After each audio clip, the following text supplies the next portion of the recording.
ফুটবলের জাদুকর Lionel Messi. আজ আমরা দেখব তার সেই 3টি অবিশ্বাস্য মুহূর্ত যেখানে তিনি প্রতিপক্ষদের রীতিমতো অপদস্থ করেছেন।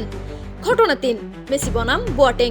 2015 সালের চ্যাম্পিয়ন্স লিগে বায়ার্ন মিউনিখের বিরুদ্ধে মেসি জেরোম বোয়াটেংকে এমন ড্রিবল করেন যেন তিনি ইরোকো গাছের মতো থপাস করে পড়ে যান, আর তারপর মেসি বলটিকে জালে জড়ান এবং গোল। স্টেডিয়াম ফেটে পড়ে উল্লাসে। ঘটনা 2, মেসি বনাম দিবালা। মেসি পাওলো দিবালাকে রীতিমতো শিশুর মতো ছিটকে দেন। দিবালা বুঝতেই পারেননি এই জাদুকর কি করছেন। মেসির পা যেন বলের সঙ্গে আঠার মতো লেগে আছে।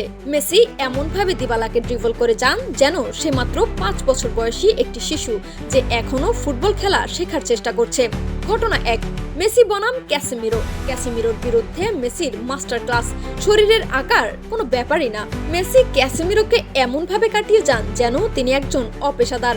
বল নিয়ে মেসির নাচ, এটা যেন ফুটবলের কবিতা। লিও মেসি একজনই এবং অতুলনীয়। আমাদের পাশেই থাকুন এবং জানাতে পারেন আপনার প্রিয় মেসি মুহূর্তটি।